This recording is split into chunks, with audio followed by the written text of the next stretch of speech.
ಒಂದು ಸರ್ಕಾರದಲ್ಲಿ ದೇವೇಗೌಡರ ಕುಟುಂಬ ಮುಗಿಸ್ತೀವಿ ಅಂತ ಹೇಳಿದ್ರು, ಕೆಣಕೋದ್ರು. ಆಮೇಲೆ ಏನೇನು ಡೆವಲಪ್ಮೆಂಟ್ ಆಗಿದೆ ಅದನ್ನ ಈಗ ಚರ್ಚೆ ಮಾಡೋದು ಅವಶ್ಯಕತೆ ಇಲ್ಲ. ನಮ್ಮ ಕುಟುಂಬಕ್ಕೆ ಸನ್ಮಾನ್ಯ ದೇವೇಗೌಡರ ಕಾಲದಿಂದ ಈ ರೀತಿಯ ಹಿಂಸೆ ಅನುಭವಿಸ್ಕೊಂಡ್ ಬಂದಿರತಕ್ಕಂಥ ನಮ್ಗೆ ಇದೇನು ಹೊಸದಲ್ಲ. ಅಪ್ಪ ನೀವೆಲ್ಲ ತೋರಿಸ್ತಿದೆ ಅಂಥದ್ದು 4-5 ಎಂಥವು JCBಗಳು 25-30 ಜನ ಅಧಿಕಾರಿಗಳು ತೋಟಕ್ಕೆ ಪ್ರವೇಶ ಮಾಡಿದ್ದನ್ನ ನೀವೆಲ್ಲ ತೋರಿಸಿದಿರಿ, ಸಂತೋಷ.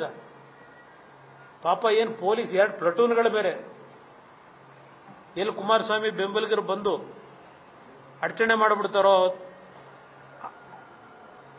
ಆ ಅಧಿಕಾರಿಗಳ ಮೇಲೆ ಅಕ್ರಮ ಅವ್ರ ಮೇಲೆ ದೈಹಿಕವಾಗಿ ಹಲ್ಲೆ ಮಾಡ್ತಾರೋ ಅಂತ ಹೇಳಿ ಪೊಲೀಸ್ ಇಲಾಖೆ ಅಧಿಕಾರಿಗಳು ಪ್ಲಟೂನ್ ಬೇರೆ ಕರ್ಕೊಂಡ್ಬಂದಿದ್ರು. ನಾನು ಒಂದು ಮಾತು ಹೇಳ್ತೇನೆ ಸ್ಪಷ್ಟವಾಗಿ ನಾಡಿನ ಜನತೆಗೆ, ನಾನು ರಾಜಕಾರಣದಲ್ಲಿ ನಾನು 4 ಎಕರೆ ಒತ್ತುವರಿ ಮಾಡ್ಕೋಬೇಕಾ? ಒಬ್ಬ ಮಾಜಿ ಪ್ರಧಾನಮಂತ್ರಿ ಮಗ 2 ಬಾರಿ ಮುಖ್ಯಮಂತ್ರಿ ಆದಂತನು 4 ಎಕರೆ ಭೂಮಿ ಒತ್ತುವರಿ ಮಾಡ್ಕೋಬೇಕಾ? ಅವ್ರು ಯಾರೋ ಪಾಪ ಸಮಾಜ ಪರಿವರ್ತನಾ ಅಂತ ಇವರು, ಅವರು ಅದಕ್ಕೆ ಹೇಳಿದ್ದು ಹೇಳ್ತಾ ಇದ್ದೀನಲ್ಲ, ಅದೆಲ್ಲ ಈಗಲೂ ಹೇಳ್ತಾರೆ. ಅಲ್ಲೆಲ್ಲ ಹುಬ್ಳಿ ಒಳಗೆ ಮೊನ್ನೆ 71 ಎಕರೆ ಸರ್ಕಾರಿ ಗೋಮಾಳ ಒತ್ತುವರಿ. ನಾನು ಸೂಪರ್ದಿಲ್ ಇರೋದೇ 47 ಎಕರೆ. 71 ಎಕರೆ ಗೋಮಾಳ ಇಲ್ಲಿ ಒತ್ತುವರಿ ಮಾಡ್ಕೊಳ್ಳಿ. ನಾನು ಗೋಮಾಳ ಒತ್ತುವರಿ ಮಾಡ್ಕೊಂಡಿದ್ರೆ ನಾನು ಹಲವಾರು ಬಾರಿ ಹೇಳಿದ್ದೀನಿ, ಸರಿಪಡಿಸ್ಕೊಳ್ರಪ್ಪ, ಮಾಡ್ಕೊಳ್ರಪ್ಪ, ತಗೊಂಬಿಡಿ ಅಂತೇಳಿ. ಇಷ್ಟು ಮಟ್ಟಿಗೆ ಈ ರೀತಿ ನೀಚತನದಲ್ಲಿ ಒಬ್ಬ ವ್ಯಕ್ತಿಯ ಕ್ಯಾರೆಕ್ಟರ್ ಅಸೋಸಿಯೇಷನ್ ಮಾಡಬಾರದು. ದಾಖಲೆ ಇದ್ರೆ ಬಿಡುಗಡೆ ಮಾಡಿ. ಅತಿಕ್ರಮಣ ಮಾಡಿದ್ರೆ ಇಲ್ಲ ಅಕ್ರಮವಾಗಿ ಯಾರು ಸಂಪಾದನೆ ಮಾಡಿದ್ರೆ ಆಕ್ಷನ್ ತಗೊಳ್ಳಿ.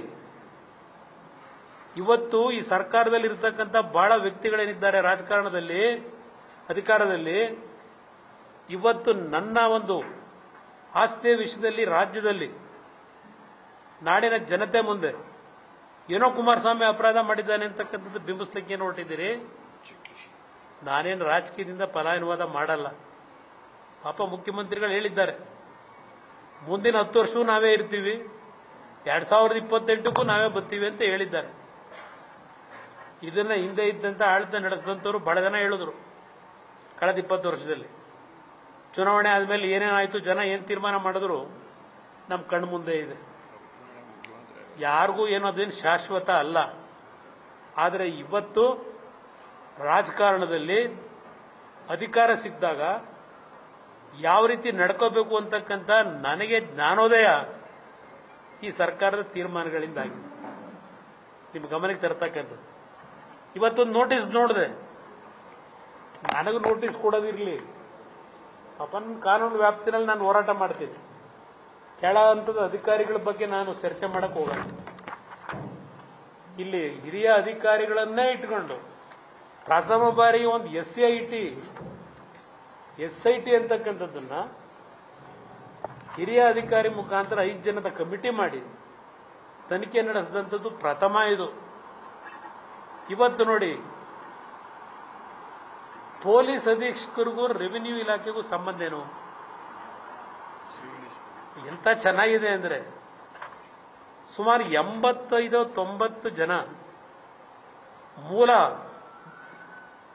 ಭೂ ಹಿಡುವಳಿದಾರರು ಏನಿದ್ದಾರೆ ಅವ್ರು ಎಲ್ಲಾರನ್ನೂ ಹುಡುಕೋದಕ್ಕೆ ಪೊಲೀಸ್ ಇಲಾಖೆ ಬಿಟ್ಟವರಂತೆ. ಆ ಭಾಗದಲ್ಲಿ, ಕೇತನಹಳ್ಳಿ ಭಾಗದಲ್ಲಿ ಸುಮಾರು 85 ಹಿಡುವಳಿದಾರರು, ಅವ್ರನ್ನ ಹುಡುಕೋದಕ್ಕೆ ಪೊಲೀಸ್ ಅಧೀಕ್ಷಕರು, ಜಿಲ್ಲಾ ವರಿಷ್ಠಾಧಿಕಾರಿ. ನ್ಯೂಸ್ ಫಸ್ಟ್, ನಿರ್ಭೀತಿಯಿಂದ ನಿಮ್ಮ ಪರವಾಗಿ.